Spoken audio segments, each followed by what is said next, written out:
அனைவருக்கும் வணக்கம். தற்பொழுது நாம சௌரிபாளையத்துல இருக்கிறோம். வயநாட்டுக்காக நம்மளால முடிஞ்ச பொருளுதவி செஞ்சுட்டு இருக்கோம். அண்ணன் ராம்குமார் பாத்தீங்கன்னா நமக்கு அங்க இருக்கக்கூடிய மக்களுக்காக போத்திக்கிறதுக்கு துண்டு, சட்டை, முக்கியமா கொசு வலை எல்லாம் கொடுத்திருக்காங்க.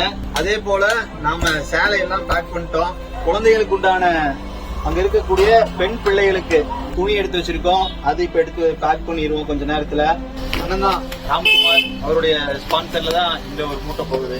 ஏன்னா இவருடைய வருமானம் பாத்தீங்கன்னா சொற்ப வருமானம் தான் இருக்கும். ஆனா அவருக்கு செய்யணுங்கிற மனப்பக்குவம் இருக்கு. அது போல இந்த வீடியோ எதுக்குடா போடுறீங்க, நீங்க செய்யறதுன்னா யாருக்குமே தெரியாம செய்யலாமே அப்படின்னு பல பேர் கேட்பீங்க. இது நாம செய்யணுங்கிறது நம்மளுடைய கட்டாயம். எடுத்து தேவையெல்லாம் போட்டு பிரபலப்படுத்துறீங்கன்ட்டு இது நம்ம பிரபலமடைகிறதுக்காக போற வீடியோ கிடையாது. ஏன்னா நம்ம கூட இருக்கக்கூடிய ஒரு 10 பேர், என் கூட இருக்கக்கூடிய பாத்தீங்கன்னா சந்தோஷ்னு ஒரு தம்பி பாத்தீங்கன்னா ஒரு 20-30 சோப் வாங்கி கொடுத்தாரு. எங்க ஊர் இருக்கிற என் தம்பி லைஃப்ங்கிறவரு, அகம் மணிங்கிறவங்க, இவங்க எல்லாம் அவங்க கையில இருந்து 3000 கொடுத்தாங்க. அதை நம்ம சொல்ல வேண்டிய கடமை. அந்த காசு நமக்கு இன்னைக்கு கொடுக்கலன்னா நம்ம அவங்களுக்கு இயன்றதை நம்மளால செய்ய முடியாது. இது போல ஒரு 10 பேர் உதவி செஞ்சாதான் அங்க இருக்கக்கூடிய மக்களுக்கு உதவ முடியும். தயவு செய்து அவர்களால் இயன்ற உதவியை கண்டிப்பா இந்த தருணத்துல செய்யணும். ஏன்னா மக்களுக்கு செய்யும் சேவையே மகேசனுக்கு செய்யும் சேவையாகும்.